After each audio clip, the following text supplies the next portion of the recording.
such an amazing, how should I say, hard thing for me.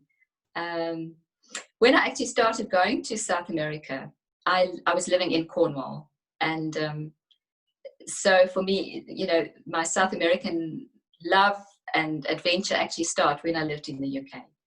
So that's quite an interesting connection that the UK facilitated that for me. So what is this Children of the Sun Earth Club about? It's truly for me, to create some kind of community where we can focus on connecting with the earth more consciously. And, when you go, some of you may have been to South America, like Marina's been, and many others, I'm sure, even on the call. But, there they have such an intuitive, just everyday relationship with the earth. They really live it. It's not a big deal for them. It's part of their life. It's part of the way they think about life. It's a natural part of their life. As where we live with more like a Western civilization, we've become so disconnected. We're so in our heads. And so when you go there and when you look at those civilizations, they have such an amazing contribution for us to help us to become more connected again. So for me, it's about becoming connected, not from a head space, but from an actual body and living space. So, what does it help me to have all the knowledge if I can't apply it in my life, and I can't make my life better, and I can't have a greater life and a more happy and fulfilled life? So for me, the question has always been, how can I become more connected to the earth and make it part of my life, my everyday life? Not just when I go on the weekend and I go and walk in a park, or when I go on a hike. Those things are all fantastic, but really the time is now where we can connect with the earth every moment more consciously. And how do we do that practically? And, these civilizations they still live it like that, but they lived it even greater in the ancient times. They had these calendars, that they created. And the calendar was totally geared to harvests, planting. They lived by the cycles of the earth. So you would relate to a certain day, like today is Monday, So to some extent we have some connection to the moon, but it has no relationship to the moon. Our Monday today, there's no particular connection to the moon as such. The moon is there, but, it just happens to be called Monday, and it's remembering that there is a moon. But it's not really, there's no direct connection. There's no real connection. So our calendar is completely artificial. We've created it to suit certain needs. It's almost mechanical. And the South American, the Incas and the Mayans particularly that I'm talking about, they made it very much about nature, cycles, agriculture.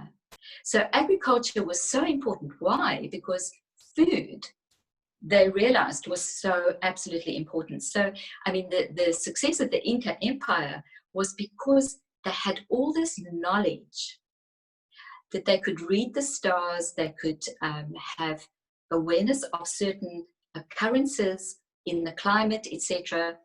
And they could predict, when there would be, say, droughts, etc. So they would work and they would help the plants to adapt. They could plan for the future. So they never ran out of food. So very often they would very peacefully take over, to expand the empire. They would take over communities by actually saying, we have got food, you actually not able to provide for yourself, and we can help you. And they would often teach those people, not often, actually always, they would teach them these agricultural practices that the Incas knew. And so they would create this whole community of cooperation. They did not, very different to many other civilizations where it was done through war, through submission, through destruction. Mostly their strategy was through cooperation, and the cooperation they got through showing peoples that would actually not know them or would not trust them, to say, listen, we've got food and we have knowledge and we can help you, but in return there's got to be this mutual relationship. And obviously they also had to contribute part of the harvest and stuff like that to the empire, so that they could meet their needs. And there was this whole kind of thing. And also the very big thing was the actual network of roads that they built, so that the food could move very easily. And it was a very organic system. So they had this ability of abundance, that they were connected. But their calendar, as I say, was very much connected to when is it harvesting, dividing it all up to really unconsciously, everybody was aware of what was happening, with the cycles of the earth, the seasons, and you lived your life like that, even if you were not a farmer, you know what I'm saying? So now we have, say, permaculture and all these kind of things, which is bringing it back. But it's, it's so important that we start to, every single person on this planet can start to live more connected to the earth. And it's not just a nice idea, it's actual survival. That's where we are now, with this lockdown that many countries are experiencing. It's about survival. It's about really going back to basics. Do we have enough food? What are our resources? What is the economic system? And these ancient civilizations have so much to offer, because they faced similar stuff in different time frames, but very similar in lots of ways, where the basic commodities like food, like production, like water, clean water, all of those things, very, very important. So, for us, so as I was kind of just tuning in before this get together, I was just kind of connecting to the earth, and I have such a feeling, or a strong message from her. And it's like, and in a way I can feel these ancient ancestors from the Mayans and the Incas, saying to us, cheering us on and saying, please, we are here to help you. And the earth wants you to know that she's really there. She has your back. She's supporting you. And she's saying, I really would like to assist you. But she's kind of hampered, because we are not open. We've forgotten how to connect with her more fully. So, when I went to Peru the first time, or some of the first times, and I've been there many, many times. I used to go, say, 3 times a year for many years, at least.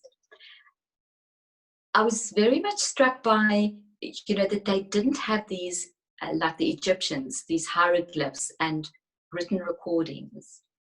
But they had these beautiful, beautiful fabrics with amazing, patterns and stuff like that. And I'm wearing like a poncho. This is the poncho, and this is actually from Nazca, where they have those Nazca lines, which is a story for another day. Those amazing, almost glyphs on the earth of animals. But these fabrics, and the fabrics actually held their language and a lot of their hidden knowledge, and it still does. So they didn't actually write things down. They had a different way of relating to information, and they would keep it in their, they would weave it into their fabrics. It was very, very sacred. And in fact, when the Spanish came, and they realized, the Incas realized that this was kind of the end, they burned so many of their warehouses that had these amazing fabrics. And why? Because they were concerned that this very sacred hidden knowledge would be misused by the Spaniards. And this was like really the keys to the kingdom, as it were. the information, the sacred information that made them so powerful. So I don't know if you've ever read or heard of the book, The Celestine Prophecy. And this was written in, I think, the 90s or something. And it actually talks about Peru. It could be worthwhile for you to read it again and reread it now. And in that book, I actually realized, I read it many years before I went to Peru, that it incorporates or encodes so many of these very sacred earth principles and almost hidden knowledge of the Inca. And you may recall there's many different insights, but the third insight I just want to read to you, it actually talks about a new view of life, a new understanding of the physical world, and learning to perceive what used to be an invisible type of energy. Our perception of that invisible energy normally starts with a heightened sensitivity to beauty. And then the next level after that is feeling love and being able to give and receive love. So what the Incas and so many, and the Mayans as well, but I'm just talking about the Incas at the moment, their absolute gift as well is that as people, they still very much acknowledge the unseen, this invisible. They go beyond the physical, the material. They are very in touch with the unseen. And so, it's not unusual actually for them to speak about extraterrestrials. I mean, if you look at a lot of the gods that they have, like the healing god Inti, what's his name? They look like little spacemen with helmets on, literally. You can make your own interpretation. But they are incredibly open-minded, whatever your views about it. And they have this, if you see the condors flying high up in the sky, in the air, there's a sense of being able to move between, and they also talk about the different worlds, which I'll just speak about briefly just now, of moving, of having this air element, of being able to move and see perspective and not be so totally earthbound. It's a contrast, hey, because they love the earth. They call her Pachamama. So they have a special name for her, and they absolutely call her the mother who provides for them. She looks after them. She's there to help them. And I think this is really what the earth is looking for you to feel tonight, or to really remember. She's your mother. It's not just a concept. She provides for you. All the food, even if you buy it at Tesco, even if you buy it at Woolworths, even if you buy it where, it's coming from the earth. The earth is giving it to you. It's not them. It's not money. It's the earth. The earth is giving it to you. She's providing it for you. She's providing everything for you. And she is your mother. She does it totally. So, and she doesn't expect anything in return. She gives it to you absolutely with love and happiness. But to receive more from her is so important now, because we're going through times where there is so much chaos and things are falling apart. And it has to, because we're evolving and we're moving into something much greater. But the earth is saying, please use her as an anchor. There is nothing outside of you that you can actually depend on. And that's what we're all realizing in many different ways. It is not physical security. It is not even people. It's not even family. Everything has got a finiteness to it.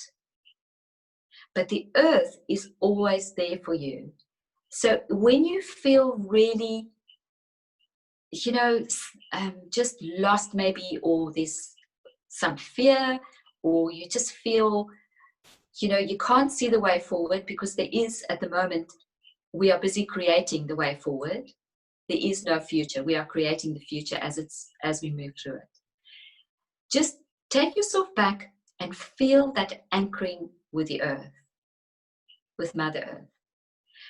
So I would just ask you to feel that now. Let's just, for a few minutes, feel that connection and get that alignment. And then after that, I'll briefly talk about, just remind myself about the 3 worlds of the Inca. So just feel, what the third insight talks about is the way for us to find our way back again as Westerners to this unseen, the energy of what is unseen, to start living in a more complete way, where we move away from this linear, mechanical, physical reality only, to a much richer consciousness or awareness of that and everything else that's unseen, that actually is all one. For us to do that is to connect with, the first step is to connect with beauty.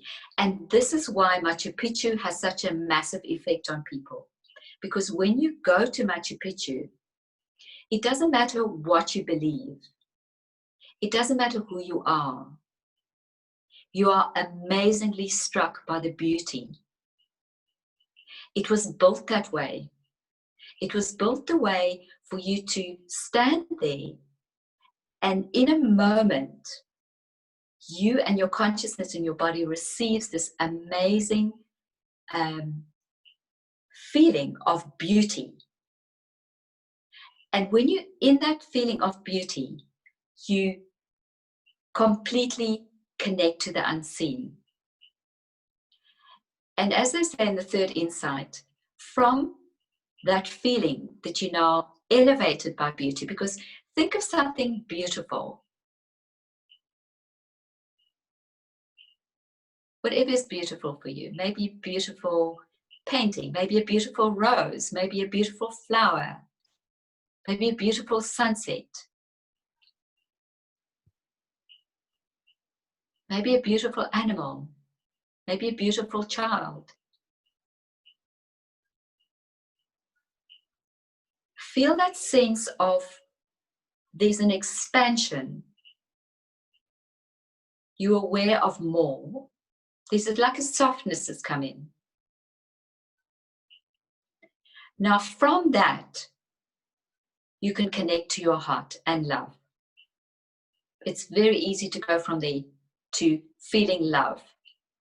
Now sense a feeling of feeling love, perhaps for yourself or for someone else or for the world or for planet Earth. And keep your awareness in your heart, to your heart, in your body. There we go.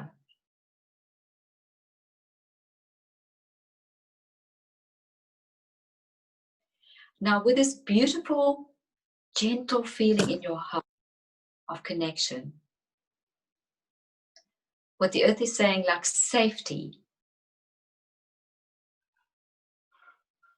we're going to do this very ancient Inca ritual, which is giving and receiving. So imagine that you're seeing maybe a beautiful mountain. Perhaps you can think of Machu Picchu, if you can remember the mountains there, or just imagine, or any beautiful mountain, wherever it is. And from your heart, you're going to send energy to this mountain.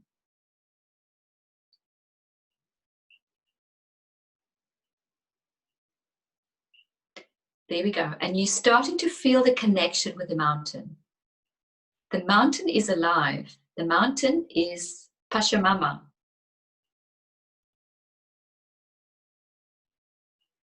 The mountain has immense consciousness.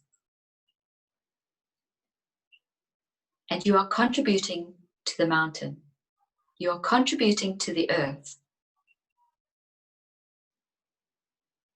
And there's immense gratitude to you because you're coming from your heart. The power of the heart. The connection of the heart. And perhaps you can feel the ancestors that are also in the mountain or connected to the mountain, the lineage of the mountain. And you can greet them.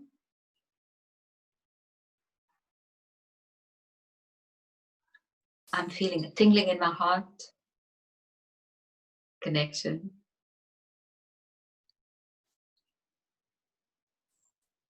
And now imagine that the mountain is reciprocating and sending energy back to you and your heart.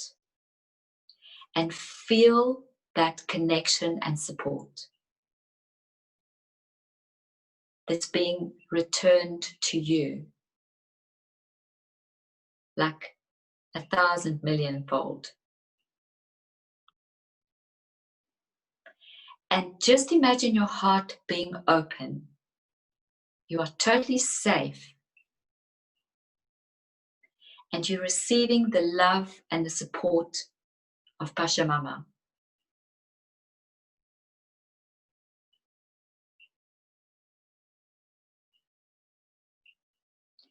And you're feeling strong and you're feeling connected. And you may not know where you're going or what life is about or what's happening around you, but you know that you are connected and you have an anchor.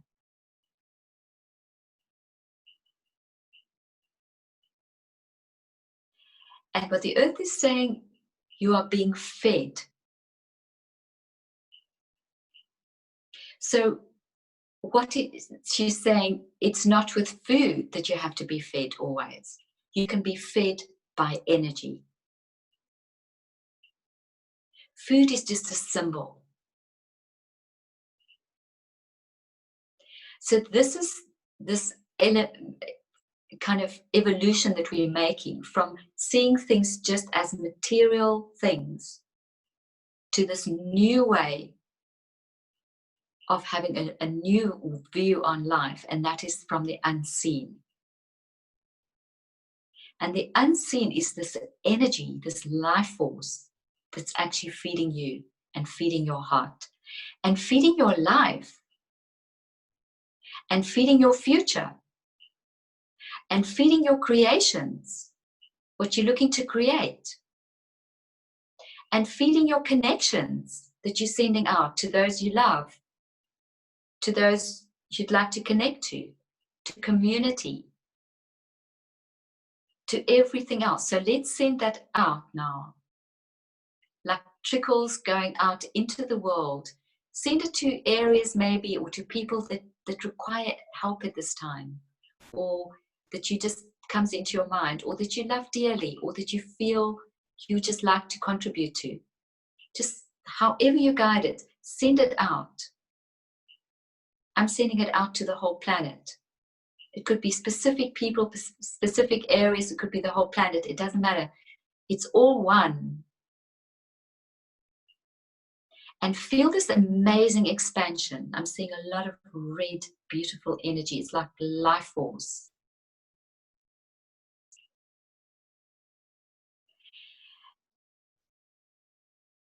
And just feel the power that you're able to access from the earth through your heart.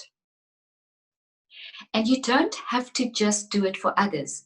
The earth is saying you can do it for yourself, do it for your own life, for your own living, for things that you would like to go better, for things that when you feel exhausted, do this just for a moment. Do this exercise of this exchange. This is what the Incas, the people of Peru, They would do this all the time. This is something that you can use in your own life. It's not just for certain times. It's not just when there are calamities. It's there as an everyday tool, the earth is saying.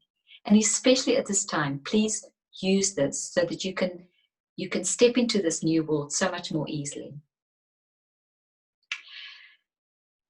So just stay in that space as long as you require, and it's beautiful. So it's interesting, I saw it in the color of red. So in the Inca world, they have 3 worlds according to their cosmology. There's the middle world, which is red, the color red, and it's connected to the puma. Then you have the underworld, which is the color black, and it's connected to the snake or the serpent. And then you have the upper world or spirit world, which is white, and it's connected to the condor. So they said, you know, if you observe your life, you in one of these 3 worlds. A lot of people are only in like the middle world, which is this ordinary life, as it were, you know, and that's perhaps the part which requires the most mastery, because, you know, this is where we have to make things work, type of thing. Many people are really good at, you know, being in the spirit world, because it's like when you're kind of meditating or you alone and you kind of in a different space, that's kind of easier maybe. And some people are in the underworld, which is where a lot of the shamans in Peru work and people doing shamanic stuff, etc. And that's a much denser reality. So, you know, these different worlds, it's like they had an understanding of how reality actually functions. Whereas we, you know, everything has just become the same. We have no idea in our Western civilization as to, you know, what space we're in. Everything is just totally almost messed up and put together, and we have no idea where's what. So they had this wonderful way of looking at these different aspects of where we live and how we live. And certain people would, for example, the priests and priestesses would work a lot in the spirit level, and they would be trained in that. And the shamans would work a lot in the underworld. And so, you know, it would vary. But yeah, let's start working and operating from a different perspective. And talking about the Mayan, you may have seen that I posted something today. It's very interesting. Today actually falls on the 15th of June. And this is a very interesting, it kind of links into this whole theme that we've been talking about, which is in Palenque in Mexico. That's also, Palenque is a bit like, I suppose, in terms of power and energy, it's very kind of, it's kind of like the main temple or a sacred site of the Mayans. I would say in Tikal, in Guatemala, that one is, for me, actually more comparable to Machu Picchu. But Palenque is a very, very powerful site. It's probably the most important, one of the most important. And there was an emperor, a ruler there called Lord Bacal, and he was in what they call the classical era of the Mayans. And he was incredibly talented and gifted and an amazing ruler at the time. But his tomb is in Palenque in Mexico. And, you know, the Mayans worked a lot with mathematics and numbers and ratios. So they were great mathematicians, astronomers, etc. And when his tomb was actually discovered in 1952, the period from when the tomb was actually, not when he died, but when it was actually made sacred, to when it was discovered, was exactly 1,260 years.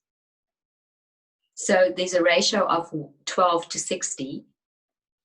And from the time the tomb was made sacred and he was interred to the end of the so-called Mayan calendar in 2012 was this new frequency of 1320, 1,320 years. So there's an exact length of period of time. It's kind of time synchronicity. Now, what does it mean for us? It doesn't actually matter if you understand this or not, or you're getting this or not. But there's a ratio, a time ratio the Mayans talk about, which is the old ratio of 1260. I hope I've got it the right way around here now. Which is really mechanical time. Artificial time, which I spoke about, where it hasn't got any relationship to anything else. It's like our actual calendar. Today is Monday, but what has it got to do with this moon? Nothing. It's got nothing to do with the moon. The moon is, wherever she is, but there's no relationship to it. It's artificially made by us to have created certain kind of mechanistic objectives. And that's what we still live by. So we live on this very linear reality of, all that exists is actually what I can touch. And we're moving now into the other one, which is the 1320, which is, it actually has a natural relationship to the order. So if you look at the moon is 13, the cycle of 13 moons in the year, etc. So this new time frame, it's like a reality that we're moving into. This Lord Bakal, I know it sounds a little bit kind of, how should I say, in the mind, but anyway, it's a time ratio that they recorded, that they actually predicted that we would move from this old mechanistic one into this new time of natural order.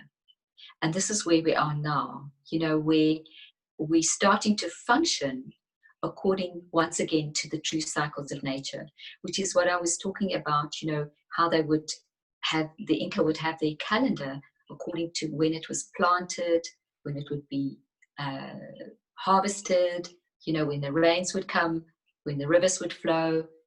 They had this whole kind of cycle of how things would operate. And we're going back to that now. We have to operate according to that, because this other way of just, not taking into account any of this the unseen energies, it just, it doesn't serve us and it's not helping us. And our money system is also linked to that. If you look at it, our money system is linked to time, linear time. Interest is time, linear time. All of that is going. So our money systems have to transform, and they are transforming. The whole idea of artificial time being linked to money and everything like that must go as well.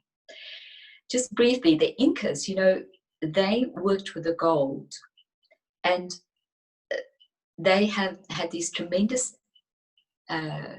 beautiful temples, like the Temple of the Sun in Machu Picchu, totally covered in gold. It's now been removed, obviously, because the Spaniards never saw Machu Picchu, but the gold is gone. But many of the other temples, etc., the gold was taken. But the Incas never used gold as money. They only used it to create beauty. And part of this was this thing of, when we connect with beauty, any person can connect with beauty. Any person is affected by beauty. It's an actual energy. It's a feminine energy. That's when you can connect with your heart. And that's when you really aligned with yourself. And, that's when we can create something so much greater in the world, instead of, being disconnected from it and creating all this struggle and this old paradigm, the old world that we're busy moving out of. So yes, so I just want to tell you briefly how I came to the name of Children of the Sun. So I was in Peru, and Lima is the capital of Peru. It's on the ocean, on the Pacific. I actually love Lima. It's quite different to the Sacred Valley, which is more inland and where Machu Picchu is. And I was watching some people doing this paragliding, parasailing, I think it is, with a sail. Yeah, it's gliding or sailing. They have these, you can move it, but you gliding.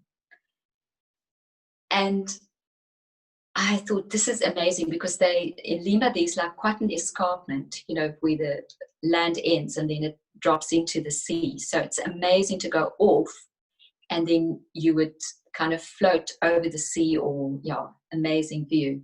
And you'd be high up in the sky type of thing and can move down and stuff like that. So you literally are like a condor or a bird flying. And they were doing that. And I decided to actually go in tandem.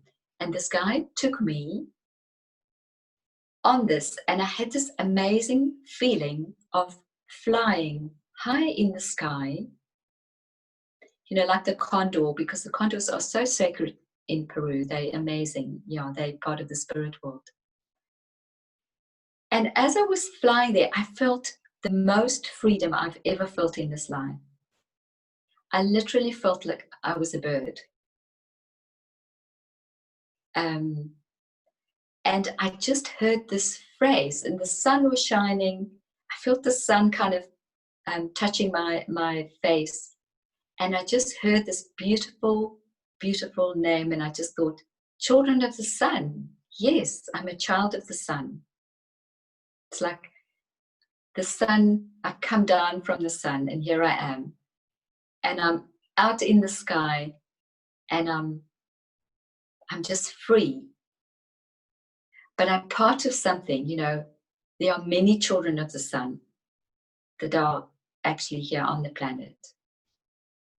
And so I kind of thought, wouldn't it be fun to have this name and to actually call all of us who are actually children of the sun? So just as we're ending, I would just ask you, just have for a moment this feeling that your body's totally safe, but that you're actually high up in the sky. Perhaps you are a condor. And you can just, you feel the freedom. Perhaps you can feel the wind on your face. And you can feel the sun, because the Incas, they totally revered the sun. The sun was the giver of life, as it is to us today, always. And feel this beautiful sun, the rays of the sun going onto your face. And the earth is down below you, but you're high up. And this total feeling of ease. And you just know that you are so much more. You're a child of the sun. And that you are so much more than what you realize. And feel that freedom of that movement of being able to soar really high above. And feel the support that's there. The air is supporting you. It's easy for you to fly. It's easy for you to be really high up and to have this perspective. And this feeling of love, that all is well, that you are safe, and that everything is working together in perfect harmony.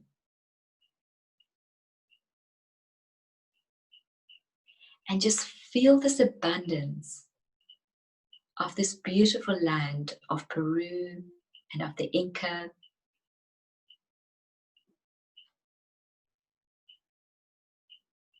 And the blessing that's there for you from the earth and the sun and the stars and the heavens.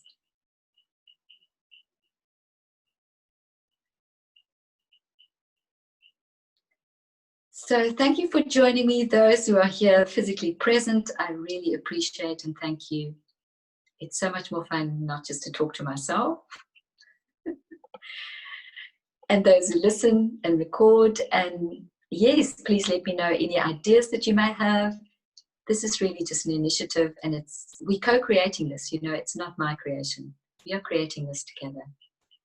And what contribution can we be to ourselves and also to this planet? And how much can we, really love beautiful, beautiful Mother Earth, Pachamama. So yes, hope to see you next time. Lots of love.